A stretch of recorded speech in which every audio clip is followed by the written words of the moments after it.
मंत्र सिद्धि के दो ही उद्देश्य होते हैं, एक स्वार्थ, एक परमार्थ। स्वार्थ किसी स्थिति या परिस्थिति के अनुकूल या प्रतिकूल हो सकता है, ऐसे ही परमार्थ भी हो सकता है। स्थितियां कुछ भी हो सकती, लेकिन मुख्य दो ही उद्देश्य होते हैं मंत्र सिद्धि के। मंत्र सिद्धि वैभव को देती है, उन वैभवों के पाने के अनुभवों को देती है, इसके अलावा कुछ नहीं। मंत्र सिद्धियां जितनी भी हैं या सिद्ध मार्ग जितने भी हैं, वो वैभव के लिए ही हैं, सांसारिक उपलब्धियों के लिए ही हैं। अब मंत्र सिद्ध आपको करना है, उनकी विधियां भी अलग अलग हैं। इन स्वार्थों में भी अलग अलग स्वार्थ होते हैं, परमार्थों में भी अलग अलग परमार्थ होते हैं। तो निज स्वार्थ के लिए ही ज्यादातर संसार में लोग सिद्धियां करते हैं। ये बहुत बड़ी एक भीड़ है, जिसमें श्रेष्ठता का होना, आर्थिक उन्नति के लिए होना, ज्ञानवान होना कुछ मुख्य उद्देश्य होते हैं। तो जो मंत्र साधनाओं में लिप्त हैं, उनको मैं एक चीज जरूर कहना चाहूंगा। अगर आप इस उद्देश्य से साधना करते हैं कि मुझे मुक्ति मिल जाएगी इस भव बंधन से, तो ये मुक्त मार्ग नहीं है। मुक्त मार्ग इन सब से भिन्न है, वो बिल्कुल भिन्न है। मेरा जो हमेशा वक्तव्य रहता है, वो यही वक्तव्य रहता है कि मंत्र साधनाओं में मत उलझिए।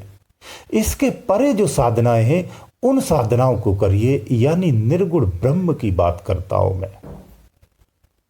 जो निर्गुण ब्रह्म को पा लेता है, वो सारे विश्व को पा लेता है, सारे मंत्रों को पा लेता है, वो समस्त सृष्टि को पा लेता है।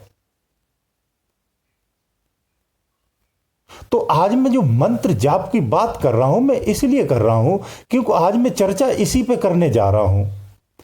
ज्यादातर एक बहुत बड़ी भीड़ जो है, वो मंत्र साधनाओं में ही लगी होती है, क्योंकि उन्हें भौतिक उपलब्धियां चाहिए। इसी के लिए ही साधनाएं ज्यादातर की जाती हैं। जो मुक्ति की कामना से साधना करते हैं, वो तो बिरले होते हैं। वो संसार के सारे सुख पाने के बाद जब मरने को तैयार होते हैं, तब कहते मुझे प्रभु मिल जाए। मनुष्य जितना स्वार्थी इस संसार में कोई व्यक्ति हो नहीं सकता है। तो जो मंत्र साधनाओं में जो लोग लगे हुए हैं, आज मैं मंत्र साधना की बात इसलिए कह रहा हूं, आपको मैं ऐसी बात कहने जा रहा हूं जिससे आप शायद सहमत हो भी, नहीं भी हो सकते, लेकिन यह बात भी सत्य है जिसे मैं कहने जा रहा हूं। कभी आपने सुना है कि मंत्र जपने से भी फायदे की जगह यानी नुकसान, यानी हमें पीड़ा प्रारंभ हो जाती है? हाँ, ये निश्चित है। किसी लोगों को उपलब्धि मिलती है। कुछ लोग ऐसे होते कि मंत्र जाप करने से उनका सारे काम बिगड़ जाते हैं, सब उथल पुथल उनके जीवन में हो जाती है, सब इधर उधर हो जाता है, सब कुछ विचलित हो जाता है। चाहे आर्थिक क्षेत्र हो, चाहे भौतिक क्षेत्र हो, चाहे शारीरिक क्षेत्र हो, चाहे उनके मन का क्षेत्र हो, सब विचलित हो जाते हैं। जी हां, ऐसा भी होता है मंत्र की जाप से। इसलिए कहता हूं कि मंत्र में ही अगर आपकी श्रद्धा है, तो मंत्र को चुनाव से पूरी ये जरूर देखना चाहिए आप किस शक्ति का मंत्र जाप करने जा रहे हैं। जो पॉजिटिव एनर्जियां हैं, उनका ही मंत्र जाप करना चाहिए हमेशा। नेगेटिव एनर्जियों का कदाप नहीं करना चाहिए। संसार में बहुत ऐसे लोग हैं। मैं एक दिन किसी मार्ग से निकल रहा था, तो मैं देख रहा था एक खेत था, उस धान का खेत था, उसमें छोटा सा चबूतरा बना के रखा हुआ है, उस पर अगरबत्ती लगा रहे थे। जो क्षेत्रीय देवताओं को पूजते हो, वो दंड के आप भागी होंगे। उनकी विधि विधान से आप सेवा नहीं करते हो, तो आप दंड के भागी होंगे। जब तक आप उनकी सेवा करते हो, तब तक सब ठीक है। उस सेवा में अगर कोई गलती नहीं करते हो, तब जब ये शरीर अस्वस्थ हो जाता है, उन्हें आप सेवा नहीं कर पाते हो, तो फिर वो आपको परेशान करते हैं, विचलित करते हैं, व्याकुल करते हैं। ऐसे साधकों की मृत्यु भी दुखदायी होती है। इसलिए आपको कोई मंत्र जप करना है तो देवों को करिए। जो पॉजिटिव एनर्जी है, जिसकी साधना आप विधि है तो ठीक, नहीं है तो ठीक है। यहां विधियों की आवश्यकता नहीं है, नहाने की आवश्यकता नहीं है। सुबह शाम रोज साधना अगर बनता है तो ठीक, 2 दिन गैप भी हो जाता है तो कोई बात नहीं है। यहां कोई दंड के भागी नहीं होंगे। देव शक्तियां केवल भाव की भूखी होती हैं। आपकी श्रद्धा और लगन सच्ची है तो वो आपसे आकर्षित होगी और अपना आशीर्वाद देती हैं। इसलिए देव शक्तियों की ही साधना करना चाहिए, भूत और प्रेतों की पूजा नहीं करना चाहिए। संसार का एक बहुत बड़ा भीड़ है, एक बहुत बड़ा झुंड है जो इन्हीं भूत पूजाओं में लगा हुआ है। मैं उनको भी कहना चाहता हूं, भूत पूजा को त्याग करके देव पूजा करना चाहिए। अब मैं मुद्दे पर आता हूं। कुछ लोग जब मंत्र जाप करते हैं देव शक्तियों का, जब देव शक्तियों का मंत्र जाप करते हैं सिद्धि की कामना से या जिस भी उद्देश्य से करते हो, जब वो जप को कंटिन्यू स्टार्ट करते हो तो उन्हें मानसिक पीड़ा, शारीरिक पीड़ा, आर्थिक क्षेत्र, भौतिक क्षेत्र सब में पीड़ा आने लगती, परेशानियां आने लगती हैं, बहुत ज्यादा उथल पुथल हो जाती है। इसका कारण आप जानते क्या है?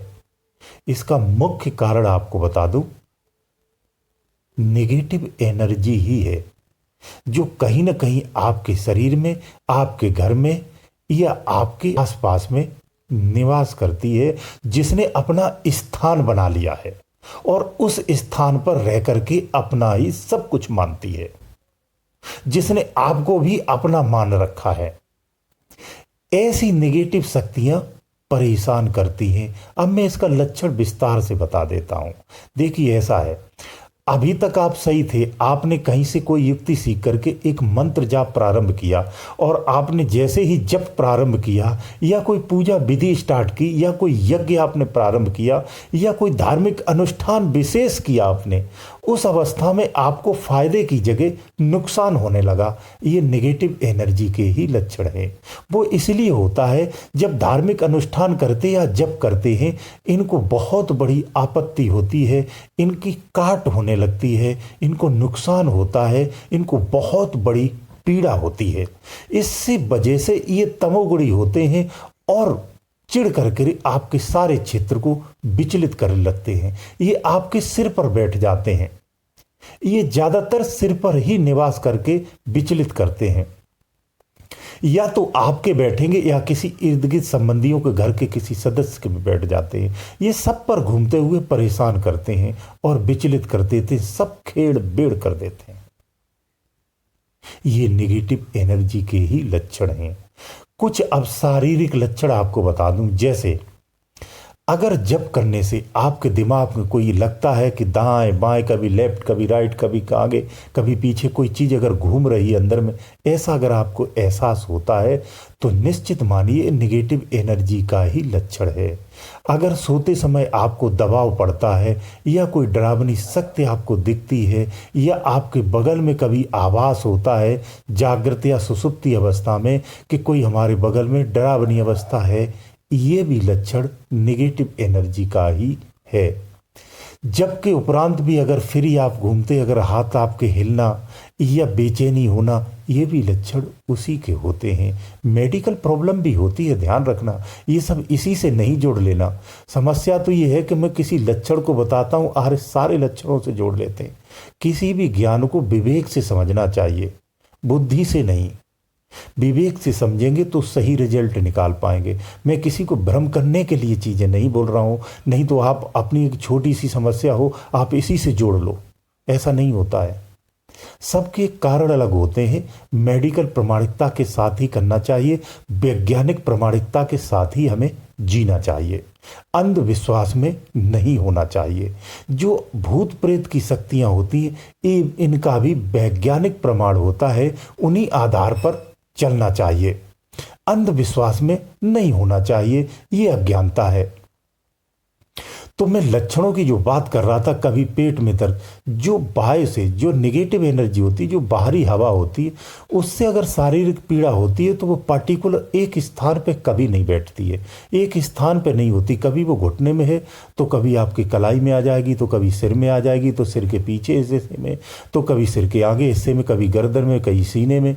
कभी पैर में, कभी घुटने में, वो इस तरह से पीड़ा देती, कभी दर्द करेगी, कभी हलचल करेगी, कभी गुदगुदी करेगी, ये चलता रहता है। कारण उसका बता दूं, ये जो निगेटिव होती है बिंदु स्वरूप होती है। ये जो एनर्जी होती है ये गति करती रहती है, ये स्वयं में व्याकुल और व्याग्र होती है, ये असंतुष्ट होती है शरीर त्यागने के बाद, ये बहुत ही विचलित होती है। जब ये शरीर में प्रवेश करती हैं तो एक स्थान से दूसरे स्थान पर भगती रहती हैं। इन्हें एकांत पसंद होता है, शांत पसंद होता है, शोर बिल्कुल पसंद नहीं होता है, लाइट पसंद नहीं होती, अंधेले में रहना अति पसंद होता है। ये इनको स्वभाव होते हैं। तो इस तरह से ये बहुत विचलित होते, इनको कभी भीड़ में ले जाओ तो असहाय और व्याकुल हो जाते हैं, परेशान हो जाते हैं, उस भीड़ से निकल के एकांत में बैठ जाएंगे। ऐसा भी होता है। कुछ लोगों का स्वभाव होता है इसे भूत से नहीं जोड़ देना। कुछ लोग एकाकी स्वभाव के लोग होते हैं, तो इसका मतलब ये नहीं कि उन पर भूत हैं या कोई निगेटिव एनर्जी, ऐसा नहीं होता है। विज्ञान भी वर्तमान जो विज्ञान है वो भी प्रमाणित करता है कि रूहें होती हैं और निश्चित होती हैं। इन रूहों का खेल भी भिन्न है। जो इसे जानता है, जो अंतर में झांक करके देखता है, वो उन्हें स्पष्ट देख सकता है, स्पष्ट इनसे वार्ता भी कर सकता है। वो होता है उन्हीं मार्गों से, आपके मंत्र मार्ग से नहीं होता है, लेकिन इसमें सिद्धि प्राप्त करने के बाद होता है। इसमें भी जिस शक्ति की आप सिद्धि प्राप्त करते हो, फिर वो जब सिद्धि प्राप्त हो जाती है यानी आपके अनुकूल हो जाती है, तो आपसे वार्ता भी करती है और आपके आदेश का पालन भी करती है। मंत्र साधना शायद इसी उद्देश्य से की जाती है। तो इन समस्याओं से निजात कैसे पाया जाए? लक्षण तो आपने जान लिया, प्रश्न ही उठता है अगर ऐसा है तो इसका उपाय क्या है? मैं आपको साफ बता दूं, किसी उत्तम संत के सानिध्य में जाकर के हो सकता है। दूसरा, वो ऐसा व्यक्ति जिसने कोई सिद्धि को प्राप्त कर रखा है और पॉजिटिव व्यक्ति है, उस सिद्धि से वो आपकी इस नेगेटिव एनर्जी को संकल्प के साथ बाहर कर सकता है। ये उसके पावर होता है उसके पास। तो जो सिद्ध पुरुष होते हैं वो सहज में ही ये कार्य कर देते हैं। इसका यही एक उपाय है। संसार में ऐसे लोग ज़्यादा हैं जो बाजार खोल के बैठे हुए और व्यापार करते हैं। आज की डेट में मैं देखता हूं कि धर्म की कुछ कुछ चीज़ों को विकृत मानसिकता वाले इन जाप कर करके बहुत बड़ा व्यापार खड़ा कर लेते हैं। ऐसे लोगों से बचना चाहिए, ठगी का शिकार नहीं होना चाहिए। जो सिद्ध पुरुष हैं या सिद्ध जो व्यक्ति है, उसके पास जाकर के आप इसका समाधान कर सकते हैं। अगर उसके पास किसी प्रकार की सिद्धि है जो देव शक्ति की सिद्धि है, भूत की नहीं, देवों की अगर किसी के पास सिद्धि है, वो क्षणिक में आपको ठीक कर सकता है। क्योंकि देव शक्तियों से भूत की जो शक्तियाँ होती हैं बहुत ही मुख होती हैं, उनके सम्मुख खड़े होने का साहस नहीं होता है। इसीलिए देव शक्ति की जो सिद्धियाँ जिनके पास होती हैं वो सहज में आपको ठीक कर देती हैं, ये वहीं जाकर के ठीक होती हैं। तो अंत में मैं यही कहूँगा, जो साधक साधनाएं करते हैं, परमात्मा को याद करते हैं, उस परम पिता परमात्मा को याद करते हैं, अन्यत्र किसी को ध्यान नहीं करते हैं, ऐसे भजन करने वाले साधक को कभी भूत और प्रेत सताते नहीं हैं। दो ही लोगों को संसार में लोग भूत नहीं सताते हैं, ये भी क्लियर कर लो।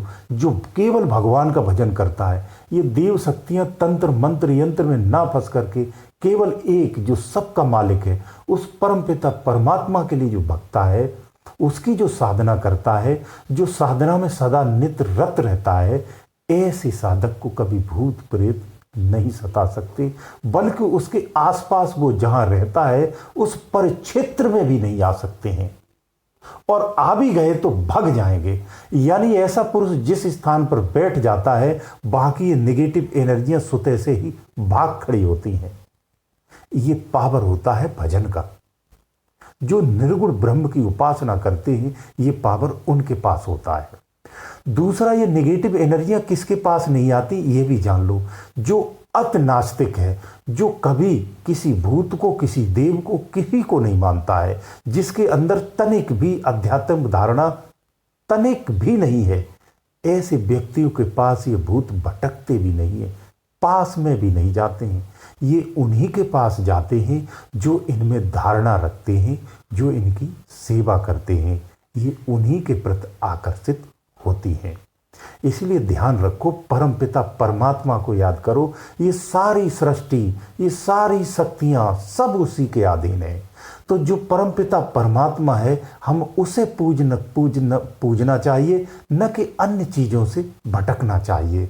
उसी की गुलामी करना है, हमें किसी और की गुलामी कदापि नहीं करनी है। जो परमपिता परमेश्वर की शरण में रहता है, उसे कोई भी नेगेटिव एनर्जी उसे प्रभावित नहीं कर सकती, उसे कोई दुखी नहीं कर सकता, उसे कोई परेशान नहीं कर सकता है। उसका तो मालिक एक ही है जो सबका मालिक है। ऐसा ही व्यक्ति सर्व सुखी रहता है और उत्तम भी कहलाता है। गुरुदेव दयालु।